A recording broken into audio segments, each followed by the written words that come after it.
तृतीय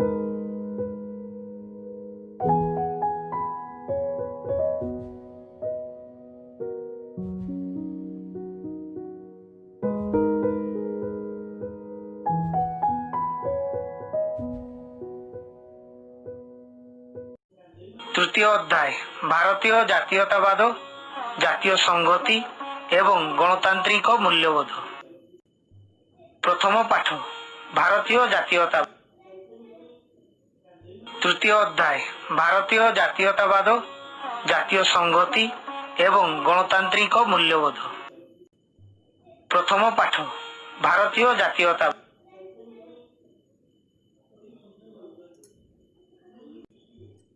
जातीयतावाद एक मनस्तात्विक भावोच्छ्वास।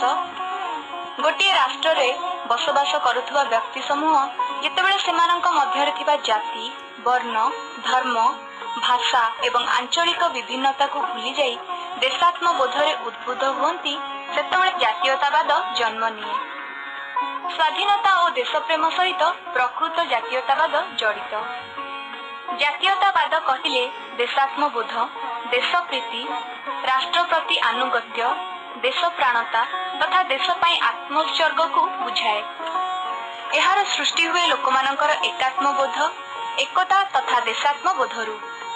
जातीयतावाद बा राष्ट्रीयतावाद एक उन्नत मानसिकता एवं एक उत्तुंग भावर आवेग।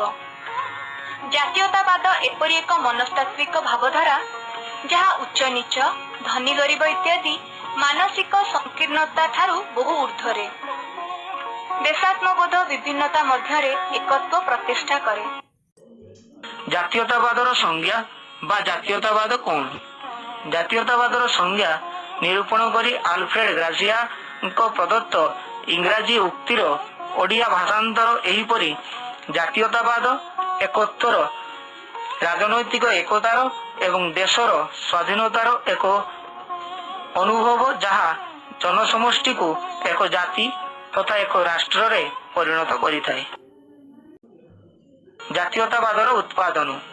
निम्नोक्त उत्पादन को नहीं जातीयतावाद बा राष्ट्रीयतावादर अभ्युदय सेगुड़िक है भौगोलिक अखंडता, जन्म बा जातिगत ऐक्य, भावगत एवं सांस्कृतिक ऐक्य, साहित्य तथा भाषागत ऐक्य, धर्मगत ऐक्य, अर्थनैतिक विकास, आंतर्जातिक क्रीड़ा और अन्यान्य प्रतियोगिता, युद्धर भय, देशात्मबोध, स्वायत्त शासन बा स्वराज। भारतीय जातीयतावादर विकास। पूर्वरु कुहा जायछि जे एकत्व भाव जनित मानसिक अवस्थारु जातीयतावादर सृष्टि। स्वाधीनता और देशप्रेम सहित जातीयता भाव आंतरिक भावे जड़ित। भारतीय जातीयतावादर संज्ञा।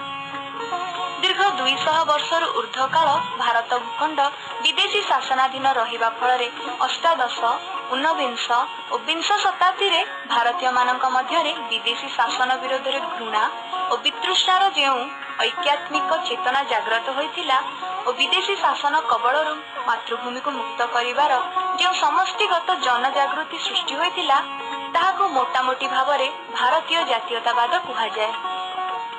एबे आसीबा भारत रे जातीयतावादर विकास प्रसंग को। ब्रिटिश राजत्व समय भारत जे भारतीय मानकर ए धारणा केवल मात्र कल्पना रे थिला। मात्र दीर्घ 200 वर्षरु अधिक समयर ब्रिटिश शासनर परिसमाप्ति परे भारत एक सार्वभौम राष्ट्र रूपे परिगणित हैला 1950 मसीहा जनवरी मास 26 तारिख दिन। सेही दिन ठारू आमे समस्ते हेलु एक सार्वभौम राष्ट्र अधिवासी और विश्व रे आमे समस्ते भारत रे जातीयतावादर विकासर कारण। भारत रे जातीयतावादर विकासर कौनसी गोटे निर्दिष्ट कारण नहीं। इंग्रेज शासनर कुप्रभाव तथा अन्य केतेक पारिपार्श्विक अवस्था जोगु पराधीन भारत रे एक नूतन जातीयतावादर विकास सहज साध्य होई पारिला। जो कारण जोगु भारतीय जातीयतावादर विकास संभव होई पारिला ताहा निम्न रे आलोचित होईछि। भारतर भौगोलिक अखंडता। हिमालय ठारू कुमारिका पर्यंत व्याप्त विशाल भूखंड ଭାରତବର୍ଷ ଉପରେ ପ୍ରତିଷ୍ଠିତ ଇଂରେଜ ଶାସନ ବିରୋଧରେ ସମଗ୍ର ଭାରତବାସୀଙ୍କର ସ୍ୱାଧୀନତା ସଂଗ୍ରାମ ଥିଲା। ସେମାନଙ୍କର ରାଜନୈତିକ ଚେତନାର ଅଭ୍ୟୁଦୟର ପ୍ରତୀକ। ଜାତି, ଧର୍ମ, ବର୍ଣ୍ଣ ଓ ନିର୍ବିଶେଷରେ ବ୍ରିଟିଶ ଶାସନାଧୀନ ସମସ୍ତ ଭାରତୀୟ ନିଜର ମାତୃଭୂମିର ଅଖଣ୍ଡତା ଓ ସ୍ୱାଧୀନତା ପାଇଁ ମୁକ୍ତି ଆନ୍ଦୋଳନର ବ୍ରତୀ ହେଲେ। ଭାରତୀୟମାନଙ୍କ ମଧ୍ୟରେ ରାଜନୈତିକ ଓ ପ୍ରଶାସନିକ ଏକତା। ଇଂରେଜ ଶାସନର ଆରମ୍ଭରେ ଭାରତରେ ରାଜନୈତିକ ଏକତାର ଅଭାବ ଥିଲା। ମରହଟ୍ଟା, ଶିଖ, ଜାଟ, ମୁସଲମାନ ମାନେ ପରସ୍ପର ବିରୋଧୀ ଥିଲେ। ଫଳରେ ସେମାନଙ୍କର କଳହର ସୁଯୋଗ ନେଇ ଇଂରେଜମାନେ ସମଗ୍ର ଭାରତକୁ ନିଜର ଶାସନାଧୀନ କରିପାରିଥିଲେ। ବ୍ରିଟିଶ ଶାସନ ସମୟରେ ସମଗ୍ର ଦେଶ ପାଇଁ ଏକ ପ୍ରକାର ଶାସନ ପଦ୍ଧତି ଅନୁସରଣ କରାଗଲା ଓ ଦେଶର ସବୁ ଅଞ୍ଚଳରେ ଗୋଟିଏ ପ୍ରକାରର ଆଇନ ପ୍ରଚଳିତ ହେଲା। ସମସ୍ତ ଭାରତୀୟଙ୍କ ପାଇଁ ସମାନ ପ୍ରକାରର ପ୍ରଶାସନିକ ବ୍ୟବସ୍ଥା, ନ୍ୟାୟାଳୟ ବ୍ୟବସ୍ଥା, ମୁଦ୍ରା ପ୍ରଚଳନ ବ୍ୟବସ୍ଥାର ପ୍ରଚଳନ ଜନସାଧାରଣଙ୍କ ମଧ୍ୟରେ ଏକତା ମନୋଭାବ ସୃଷ୍ଟି କରିବାରେ ସହାୟକ ହୋଇଥିଲା। ପରିବହନ ଓ ଯୋଗାଯୋଗ ବ୍ୟବସ୍ଥା। ଶାସନ କାର୍ଯ୍ୟ ଚଳାଇବା ପାଇଁ ଇଂରେଜ ସରକାର ଭାରତରେ ରେଳପଥ ଓ ରାସ୍ତାଘାଟ ନିର୍ମାଣ କରିବା ସହିତ ଡାକ ଓ ଟେଲିଗ୍ରାଫ ବ୍ୟବସ୍ଥା ଆରମ୍ଭ କରାଇଥିଲେ। ଏହା ଫଳରେ ଭାରତୀୟମାନଙ୍କର ସାମାଜିକ, ଶିକ୍ଷାଗତ, ବୌଦ୍ଧିକ ଓ ରାଜନୈତିକ ଜୀବନରେ ଆଶାତୀତ ପରିବର୍ତ୍ତନ ଆସିଲା। ଯାତାୟାତ ଓ ଯୋଗାଯୋଗର ସୁବିଧା ଯୋଗୁଁ ଜନସମ୍ପର୍କ ବୃଦ୍ଧି ପାଇଲା ଓ ରାଜନୈତିକ ସଚେତନତା ଅଧିକ ଉନ୍ନତ ହେଲା, ଯାହାକି ସ୍ୱାଧୀନତା ଆନ୍ଦୋଳନ ପାଇଁ ସହାୟକ ହେଲା। ପାଶ୍ଚାତ୍ୟ ଶିକ୍ଷାର ପ୍ରଭାବ। ଊନବିଂଶ ଶତାବ୍ଦୀରେ ଭାରତରେ ଇଂରାଜୀ ଭାଷା ଓ ପାଶ୍ଚାତ୍ୟ ଶିକ୍ଷାର ପ୍ରଚଳନ ଭାରତୀୟ ଜାତୀୟତା ଚିନ୍ତାଧାରାର ବିକାଶ ପାଇଁ ବିଶେଷ ସହାୟକ ହୋଇଥିଲା ଏବଂ ଭାରତୀୟମାନଙ୍କର ରାଜନୈତିକ ଚିନ୍ତାଧାରାକୁ ଏକ ନୂତନ ଦିଗ୍ଦର୍ଶନ ଦେଇଥିଲା। 1835 ମସିହାରେ ଇଂରେଜ ଭାଷାର ପ୍ରଚଳନ କରାଇଥିଲେ ତଦାନୀନ୍ତନ ଗଭର୍ଣ୍ଣର ଜେନେରାଲ ବା ବଡ଼ଲାଟ ୱିଲିୟମ ବେଣ୍ଟିଂ ଓ ତାଙ୍କୁ ଏ ଦିଗରେ ସହଯୋଗର ହାତ ବଢ଼ାଇଥିଲେ ଲର୍ଡ ମ୍ୟାକଲ ଓ ରାଜା ରାମମୋହନ ରାୟ। ଫଳରେ ପାଶ୍ଚାତ୍ୟ ଶିକ୍ଷାର ପ୍ରସାର ଭାରତରେ ହୋଇପାରିଲା। ସରକାରୀ ଚାକିରି ପାଇବା ପାଇଁ ଭାରତୀୟମାନେ ଇଂରେଜୀ ଭାଷାରେ ଲିଖିତ ପୁସ୍ତକମାନ ପଢ଼ିଲେ। ଇଂରେଜୀ ବିଦ୍ୟାଳୟମାନ ସ୍ଥାପିତ ହେଲା। କଲିକତା ଓ ମାନ୍ଦ୍ରାଜ ଠାରେ ନୂତନ ବିଶ୍ୱବିଦ୍ୟାଳୟମାନ ସ୍ଥାପନ ଶିକ୍ଷାର ପ୍ରସାର ଘଟିଲା। ପାଶ୍ଚାତ୍ୟ ରାଜନୀତି ବିଜ୍ଞାନୀ ଜନ ଷ୍ଟୁଆର୍ଟ ମିଲ, ହରବର୍ଟ ସ୍ପେନ୍ସର ଓ ଏଡମଣ୍ଡ ବର୍ଗଙ୍କ ଦ୍ୱାରା ଲିଖିତ ପୁସ୍ତକମାନ ପାଠ କରି ଭାରତୀୟମାନେ ଗଣତାନ୍ତ୍ରିକ ଚିନ୍ତାଧାରାରେ ବିଶେଷ ଭାବେ ଉଦ୍ବୁଦ୍ଧ ହେଲେ। ମାଜିନି, ଗାରିବାଲ୍ଡି, ରୁଷ ଓ ମଣ୍ଟେସ୍କ୍ୟୁଙ୍କ ପରି ସ୍ୱାଧୀନଚେତା ଲେଖକମାନଙ୍କର ବୈପ୍ଳବିକ ଚିନ୍ତାଧାରା ଭାରତୀୟମାନଙ୍କୁ ଦେଶର ସ୍ୱାଧୀନତା ପ୍ରାପ୍ତି ଲାଗି ପ୍ରୋତ୍ସାହନ ଯୋଗାଇଲା। ସେହିପରି ଆମେରିକାର ସ୍ୱାଧୀନତା ସଂଗ୍ରାମ, ଫରାସୀ ବିପ୍ଳବ ଓ ଇଟାଲୀ ଏବଂ ଜର୍ମାନୀର ଏକତ୍ରୀକରଣ ଆଦି ଘଟଣାବଳୀ ଭାରତର ମୁକ୍ତି ସଂଗ୍ରାମକୁ ଅଧିକ ଜୋରଦାର କରିବା ପାଇଁ ଭାରତୀୟ ଶିକ୍ଷିତ ଯୁବଶକ୍ତିକୁ ମାନସିକ ଇଚ୍ଛା ଶକ୍ତି ଯୋଗାଇଲା ଓ ଜାତୀୟ ଜାଗରଣ ସୃଷ୍ଟି ହେବା ପାଇଁ ସହାୟକ ହେଲା। ଇଂରେଜ ଶାସକଙ୍କ ଦ୍ୱାରା ଅର୍ଥନୈତିକ ଶୋଷଣ। ଇଂରେଜ ଶାସକମାନଙ୍କର ପୁଞ୍ଜିବାଦୀ ତଥା ସାମ୍ରାଜ୍ୟବାଦୀ ଅର୍ଥନୀତି ଭାରତରେ ପ୍ରଚଳିତ ହେବା ଫଳରେ ଭାରତୀୟ ପାରମ୍ପରିକ ଅର୍ଥନୀତିର ମେରୁଦଣ୍ଡ ଭାଙ୍ଗିଲା। ଇଂରେଜମାନଙ୍କର ଭାରତକୁ ବେପାର ବାଣିଜ୍ୟ ପାଇଁ ଆସିବାର ମୂଳ ଲକ୍ଷ୍ୟ ଥିଲା ଅଧିକ ଆର୍ଥିକ ଲାଭ ପାଇବା। ସେମାନେ ଭାରତରୁ ଶସ୍ତା ମୂଲ୍ୟରେ କଞ୍ଚାମାଲ କିଣି ସେସବୁକୁ ନିଜ ଦେଶକୁ ନେଇ ସେଠାରେ ଉତ୍ପାଦିତ ଦ୍ରବ୍ୟକୁ ନିଜ ଦେଶକୁ ଆଣି ଏଠାରେ ଅଧିକ ଦାମରେ ବିକ୍ରି କଲେ। ଫଳରେ ଭାରତୀୟ କଳକାରଖାନାରେ ଉତ୍ପାଦନ ବନ୍ଦ ରହିଲା। କୁଟୀର ଶିଳ୍ପଗୁଡ଼ିକ କ୍ଷତି ସହିଲେ ଏବଂ ଭାରତୀୟ ଶିଳ୍ପ ଓ ବାଣିଜ୍ୟ ବହୁ ପରିମାଣରେ କ୍ଷତିଗ୍ରସ୍ତ ହେଲା। ଭାରତକୁ ବହୁ ପରିମାଣରେ କଞ୍ଚାମାଲ ଇଂଲଣ୍ଡକୁ ଚାଲି ଯାଉଥିବା ଦେଖି ଦାଦାଭାଇ ନାରୋଜୀ ଏହାକୁ ଆଖ୍ୟା ଦେଲେ ବିତ୍ତର ବହି ପ୍ରଭାବ ତତ୍ତ୍ୱ। ପୁନଶ୍ଚ ଖଜଣା ହାର ବୃଦ୍ଧି ପାଇବା ଯୋଗୁଁ ଗରିବ ଚାଷୀ କ୍ଷତିଗ୍ରସ୍ତ ହେଲେ। ଓ ଦାରିଦ୍ର୍ୟ ବୃଦ୍ଧି ପାଇଲା। ଦାଦାଭାଇ ନାରୋଜୀ, ରାନାଡେ, ଗୋଖଲେ ଇତ୍ୟାଦି ଚିନ୍ତାନାୟକ ମାନେ ଇଂରେଜ ଶାସକ ମାନଙ୍କ ଦ୍ୱାରା ଭାରତୀୟ ମାନଙ୍କର ଅର୍ଥନୈତିକ ଶୋଷଣର କୁପ୍ରଭାବ ବିରୋଧରେ ପ୍ରତିବାଦ କଲେ। ଜନସାଧାରଣଙ୍କର ଅସନ୍ତୋଷ ଓ କ୍ଷୋଭ ଭାରତରେ ବିଶେଷ ସହାୟକ ହେଲା। ସାମାଜିକ ଓ ଧର୍ମଗତ ସଂସ୍କାରମୂଳକ ଆନ୍ଦୋଳନ। ଊନବିଂଶ ଶତାବ୍ଦୀରେ ଭାରତରେ ଆରମ୍ଭ ହୋଇଥିବା ସାମାଜିକ ଓ ଧର୍ମଗତ ସଂସ୍କାରମୂଳକ ଆନ୍ଦୋଳନ ପରୋକ୍ଷରେ ଜାତୀୟ ଚେତନାର ପରିପ୍ରକାଶର ସହାୟକ ହୋଇଥିଲା। ରାଜାରାମମୋହନ ରାୟଙ୍କ ବ୍ରାହ୍ମ ସମାଜ, ସ୍ୱାମୀ ବିବେକାନନ୍ଦଙ୍କ ରାମକୃଷ୍ଣ ମିଶନ ଆଦି ବିଭିନ୍ନ ଅନୁଷ୍ଠାନର ନେତୃତ୍ୱରେ ସାମାଜିକ ସଂସ୍କାର ଆନ୍ଦୋଳନର ସୂତ୍ରପାତ ହେଲା ଏବଂ ବିଭିନ୍ନ ଧର୍ମୀୟ କୁସଂସ୍କାର ଓ ସାମାଜିକ ଅନ୍ଧବିଶ୍ୱାସ ଲୋପ ପାଇଲା। ସାମାଜିକ କ୍ଷେତ୍ରରେ ଜାତି ପ୍ରଥା, ସତୀଦାହ ପ୍ରଥା, ଅସ୍ପୃଶ୍ୟତାର ବିଲୋପ ହେବା ଫଳରେ ଏକ ନବ ଜାଗରଣର ସୂତ୍ରପାତ ହେଲା। ପ୍ରକାରାନ୍ତରେ ଭାରତରେ ଜାତୀୟ ଚେତନାର ପ୍ରସାର ଘଟିଲା। ଜାତୀୟବାଦୀ ସାହିତ୍ୟର ସୃଷ୍ଟି। ଉଚ୍ଚ ଶିକ୍ଷିତ ଭାରତୀୟମାନଙ୍କ ଦ୍ୱାରା ରଚିତ ଜାତୀୟ ସାହିତ୍ୟରେ ଇଂରେଜ ଶାସକମାନଙ୍କର ଶୋଷଣ ଓ ଅତ୍ୟାଚାର ବିଷୟ ଆଲୋଚିତ ହେଲା। ବହୁ ଭାରତୀୟ ଦେଶପ୍ରେମ ସମ୍ବନ୍ଧରେ କାବ୍ୟ, କବିତା, ଉପନ୍ୟାସ ଓ ପ୍ରବନ୍ଧ ପୁସ୍ତକମାନ ରଚନା କଲେ, ଯାହା ପାଠ କରି ଭାରତୀୟମାନେ ଜାତୀୟତା ଭାବରେ ଉଦ୍ବୁଦ୍ଧ ହେଲେ। ବଙ୍କିମଚନ୍ଦ୍ର ନିଜର ଉପନ୍ୟାସ ଆନନ୍ଦ ମଠରେ ଭାରତର ଜାତୀୟତା ଉପରେ ବିଶେଷ ଗୁରୁତ୍ୱ ଦେଇଥିଲେ। ତାଙ୍କ ଦ୍ୱାରା ରଚିତ ବନ୍ଦେ ମାତରମ୍ ସଙ୍ଗୀତ ଦ୍ୱାରା ଭାରତୀୟମାନଙ୍କର ଦେଶପ୍ରେମ ଜାଗ୍ରତ ହେଲା।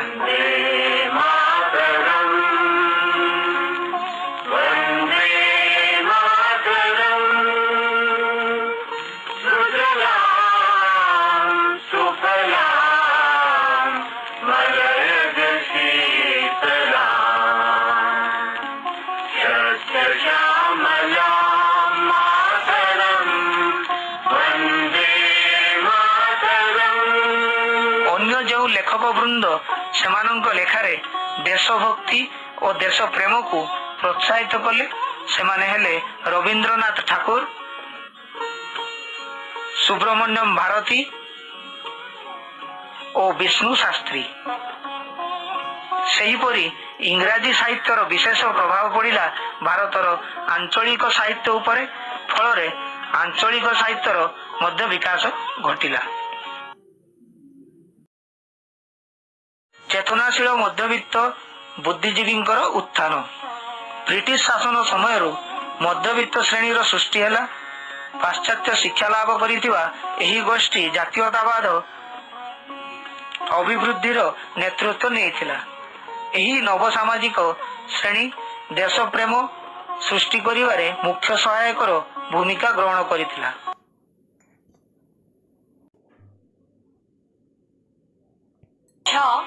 ଭାରତୀୟ ଐତିହ୍ୟ ଓ ସଂସ୍କୃତିର ପୁନଃ ଜାଗରଣ।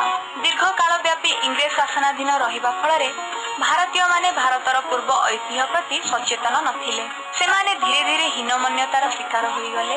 ଏହି ସମୟରେ କେତେକ ପାଶ୍ଚାତ୍ୟ ଐତିହାସିକ ଭାରତର ଗୌରବ, ସଂସ୍କୃତି, ଐତିହ୍ୟ ଓ ପରମ୍ପରାର ପୁନଃ ଜାଗରଣ ପାଇଁ ଉଦ୍ୟମ ଆରମ୍ଭ କଲେ। ସେମାନଙ୍କ ମଧ୍ୟରେ ଥିଲେ ସାର୍ ୱିଲିୟମ ଜୋନ୍ସ, ମ୍ୟାକ୍ସ ମୁଲର ଆଦି ପାଶ୍ଚାତ୍ୟ ଦେଶର ପଣ୍ଡିତ ଓ ଗବେଷକ ବୃନ୍ଦ। ସେମାନେ ସ୍ୱରଚିତ ପୁସ୍ତକରେ ଭାରତୀୟ ସଂସ୍କୃତି ସମ୍ପର୍କିତ ବହୁ ଉପାଦେୟ ତଥ୍ୟ ଆଲୋଚନା କଲେ। ଏହି ଦିଗରେ ଭାରତୀୟ ଐତିହାସିକ ରାଜେନ୍ଦ୍ର ଲାଲ ମିତ୍ର ଓ ଭଣ୍ଡାରକରଙ୍କର ନାମ ଉଲ୍ଲେଖଯୋଗ୍ୟ। 1784 ମସିହାରେ କଲିକତା ଠାରେ ୱିଲିୟମ ଜୋନ୍ସ ପ୍ରତିଷ୍ଠା କଲେ royal Asiatic society of Bengal. ଏଠାରେ ଉଲ୍ଲେଖଯୋଗ୍ୟ ଯେ ୟୁରୋପୀୟ ପଣ୍ଡିତମାନଙ୍କ ଦ୍ୱାରା ଭାରତର ଗୌରବମୟ ଐତିହ୍ୟର ପୁନରୁଦ୍ଧାର କାର୍ଯ୍ୟ ଭାରତର ଜାତୀୟ ସ୍ତରରେ ଏକ ନବ ଜାଗରଣ ସୃଷ୍ଟି କଲା। ଭାରତୀୟ ସାମ୍ବାଦିକତାର ଅଗ୍ରଗତି। ଇଂରାଜୀ ଶାସକ ମାନଙ୍କର ସମସ୍ତ କଟକଣା ସତ୍ତ୍ୱେ ଭାରତୀୟ ସାମ୍ବାଦିକତାର ବିଶେଷ ଅଗ୍ରଗତି ହୋଇଥିଲା। 1877 ମସିହା ସୁଦ୍ଧା ଇଂରାଜୀ ଓ ଦେଶୀୟ ଭାଷାରେ 62 ଗୋଟି ସମ୍ବାଦପତ୍ର ପ୍ରକାଶ ପାଇଥିଲା। ସେମାନଙ୍କ ମଧ୍ୟରେ ଆଗଧାଡିର ସମ୍ବାଦପତ୍ର ଥିଲେ ସମ୍ବାଦ କୌମୁଦି, ଟାଇମ୍ସ ଅଫ ଇଣ୍ଡିଆ, ଅମୃତ ବଜାର ପତ୍ରିକା ଓ ଷ୍ଟେଟ୍ସମ୍ୟାନ। ସମ୍ବାଦପତ୍ର ଓ ପତ୍ରିକା ମାଧ୍ୟମରେ ଭାରତୀୟମାନେ ନିଜର ଆପତ୍ତି ଓ ଅଭିଯୋଗ ଜଣାଇ ପାରୁଥିଲେ ଓ ସମ୍ବାଦପତ୍ର ଗୁଡ଼ିକରେ ଜନମତ ପ୍ରତିଫଳିତ ହେଉଥିଲା। ବାସ୍ତବିକ ସମ୍ବାଦପତ୍ର ଗୁଡ଼ିକ ଥିଲେ ଜାତୀୟ ଓ ଜାତୀୟତାବାଦର ପ୍ରତିଫଳନ ସଦୃଶ। ଇଂରେଜ ମାନଙ୍କର ଜାତିଗତ ଅହଂଭାବ ଓ ବର୍ଣ୍ଣ ବୈଷମ୍ୟ ନୀତି। ଇଂରେଜ ମାନଙ୍କର ଜାତିଗତ ଅହଂଭାବ ଓ ବର୍ଣ୍ଣ ବୈଷମ୍ୟ ନୀତି ତଥା ଭାରତୀୟ ମାନଙ୍କ ପ୍ରତି ସେମାନଙ୍କର ଦୁର୍ବ୍ୟବହାର ଭାରତୀୟ ଜାତୀୟତା ବିକାଶର ଅନ୍ୟ ଏକ କାରଣ ଥିଲା। ଶିକ୍ଷିତ ଭାରତୀୟ ମାନଙ୍କୁ ଉଚ୍ଚ ସରକାରୀ ପଦବୀରେ ରଖାଯାଉନଥିଲା। ଭାରତୀୟ ମାନଙ୍କୁ ICS ପରୀକ୍ଷା ଦେବାରୁ ବିଭିନ୍ନ ଆଳରେ ବଞ୍ଚିତ କରାଯାଉଥିଲା। ପରୀକ୍ଷା ପାଇଁ ବୟସ ସୀମା 21 ବର୍ଷରୁ 19 ବର୍ଷକୁ ଉଦ୍ଦେଶ୍ୟମୂଳକ ଭାବେ ହ୍ରାସ କରାଗଲା। ଭାରତୀୟ ମାନଙ୍କୁ ଘୃଣା କରାଯାଉଥିଲା ଓ ସେମାନଙ୍କୁ ଅତି କଦର୍ଯ୍ୟ ଓ ବର୍ବର ବୋଲି ବିବେଚିତ କରାଯାଉଥିଲା। ଇଂରେଜ ମାନେ ଭାରତୀୟ ମାନଙ୍କୁ କୁଲି ବୋଲି ଅପମାନିତ କରି ଶାରୀରିକ ନିର୍ଯାତନା ଦେଉଥିଲେ। ଇଂରେଜ ମାନଙ୍କର ବର୍ଣ୍ଣ ବୈଷମ୍ୟ ନୀତି ଭାରତୀୟ ମାନଙ୍କ ମନରେ ଜାତୀୟ ଚେତନାର ଅଭିବୃଦ୍ଧିରେ ସହାୟକ ହୋଇଥିଲା। ବର୍ଡଲାଟ ଲର୍ଡ କର୍ଜନଙ୍କ ଆକ୍ଷେପମୂଳକ ତଥା ଅସୌଜନ୍ୟ ମନ୍ତବ୍ୟ ଯୋଗୁଁ ଭାରତୀୟ ମାନଙ୍କର ଅସନ୍ତୋଷ ଦିନକୁ ଦିନ ବୃଦ୍ଧି ପାଇଲା। କହିବାକୁ ଗଲେ ଲର୍ଡ ଲିଟନ ଓ ଲର୍ଡ କର୍ଜନଙ୍କ କୁଶାସନ ଜାତୀୟ ଜାଗରଣର ବିକାଶ ଧାରାକୁ ପରୋକ୍ଷରେ ସାହାଯ୍ୟ କଲା। ଗୁଡିକ ଭାରତୀୟ ଜାତୀୟତାବାଦର ବିକାଶ ଦିଗରେ ବହୁଳ ଭାବରେ ସହାୟକ ହୋଇଥିଲା। ଇଂରେଜ ଶାସନ ପ୍ରତି ଭାରତୀୟମାନେ ଧୀରେ ଧୀରେ ବିତସ୍ତୃହ ହେବା ସହିତ ଇଂରେଜ ଶାସନର ବିଲୋପ ପାଇଁ ପ୍ରତିଜ୍ଞାବଦ୍ଧ ହେଲେ। ସେମାନେ ଉପଲବ୍ଧି କଲେ ଯେ ଇଂରେଜ ମାନଙ୍କ ଠାରୁ ନ୍ୟାୟ ଆଶା କରିବା ବୃଥା। ତେଣୁ ଅନ୍ୟାୟକୁ ବିରୋଧ କରିବା ପାଇଁ ଭାରତୀୟମାନେ ଆଗଭର ହେଲେ ଓ ଇଂରେଜ ମାନଙ୍କ ବିରୋଧରେ ଆନ୍ଦୋଳନ ଆରମ୍ଭ କଲେ। ଭାରତୀୟ ଜାତୀୟ ଚେତନାର ବିକାଶ ଘଟିଲା। ଏସବୁର ଫଳସ୍ୱରୂପ ଜନ୍ମ ନେଲା ଭାରତୀୟ ଜାତୀୟ କଂଗ୍ରେସ। 1885 ମସିହାରେ ଓ ଏହାର ଜନ୍ମଦାତା ଥିଲେ ଆଲାନ ଅକ୍ଟାଭିଆନ ହ୍ୟୁମ। ହ୍ୟୁମଙ୍କର ଉଦ୍ଦେଶ୍ୟ ଥିଲା ଯେ ଅସନ୍ତୁଷ୍ଟ ଭାରତୀୟ ମାନଙ୍କୁ କୌଣସି ଏକ ବଡ଼ ଧରଣର ବିଦ୍ରୋହ ଆରମ୍ଭ କରିବାରୁ ନିବୃତ୍ତ ରହିବା ପାଇଁ ସେମାନଙ୍କ ପାଇଁ ଏକ ସଂଘ ଗଠନ କରିବାର ଆବଶ୍ୟକତା ରହିଛି ଓ ସେହି ସଂଘ ଜରିଆରେ ଭାରତୀୟ ମାନଙ୍କର ସମସ୍ତ ସମସ୍ୟା ଏବଂ ଅଭିଯୋଗ ଗୁଡିକ ସରକାରଙ୍କ ପାଖରେ ଉପସ୍ଥାପନ କରିହେବ। ବ୍ରିଟିଶ ସରକାର ହ୍ୟୁମଙ୍କର ଯୁକ୍ତିକୁ ଗ୍ରହଣ କରିନେଲେ। ଭାରତୀୟ ଜାତୀୟ କଂଗ୍ରେସର ପ୍ରଥମ ଅଧିବେଶନ ବସିଲା ବମ୍ବେ ସହରରେ 1885 ମସିହା ଡିସେମ୍ବର 28 ଓ 29 ତାରିଖ ଦିନ। ଏଥିରେ ସର୍ବମୋଟ 72 ଜଣ ପ୍ରତିନିଧି ଯୋଗଦାନ କରିଥିଲେ। ଏହି ଉଦ୍ଘାଟନୀ ଅଧିବେଶନରେ ସଭାପତିତ୍ୱ କରିଥିଲେ କଲିକତାର ବିଶିଷ୍ଟ ଆଇନଜୀବୀ ଉମେଶ ଚନ୍ଦ୍ର ବାନାର୍ଜୀ। ଜାତୀୟ ଚେତନାର ଅଭିବୃଦ୍ଧି, ଦେଶାତ୍ମବୋଧ ଭାବର ପ୍ରସାର ଓ ଜାତୀୟ ଏକତାର ବିକାଶ ଏହି ସଂଗଠନର ମୂଳ ଲକ୍ଷ୍ୟ ଥିଲା। 1885 ମସିହା ପରଠାରୁ ଭାରତୀୟ ଜାତୀୟ କଂଗ୍ରେସ ଭାରତୀୟ ଜାତୀୟତା ଭାବଧାରାକୁ ଅଧିକ ବ୍ୟାପକ ଓ ସୁଦୃଢ କରିଥିଲା ଏବଂ ସ୍ୱାଧୀନତା ସଂଗ୍ରାମକୁ ଅଧିକ ଜୋରଦାର କରିଥିଲା। ଫଳରେ 1947 ମସିହା ଅଗଷ୍ଟ ମାସ 15 ତାରିଖ ଦିନ ପରାଧୀନ ଭାରତ ସ୍ୱାଧୀନତା ଲାଭ କଲା ଓ ଏକ ସ୍ୱାଧୀନ ରାଷ୍ଟ୍ରରେ ପରିଣତ ହେଲା।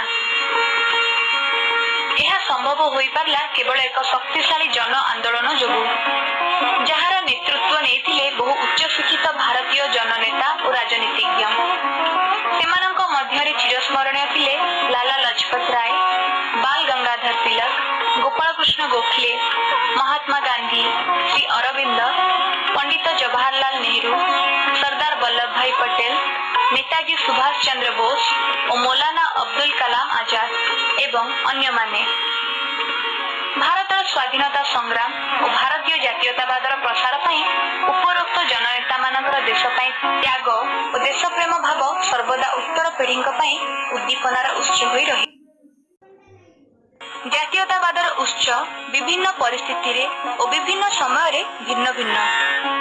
ସମାନ ପ୍ରକାରର ପରମ୍ପରା, ସଂସ୍କୃତି ଓ ଐତିହ୍ୟ ହେଉଛି ଜାତୀୟତାବାଦର ପ୍ରଧାନ ଉତ୍ସ। ଏହା ଲୋକମାନଙ୍କ ମଧ୍ୟରେ ସମତ୍ୱର ମୂଳଦୁଆ ପକାଇଥାଏ।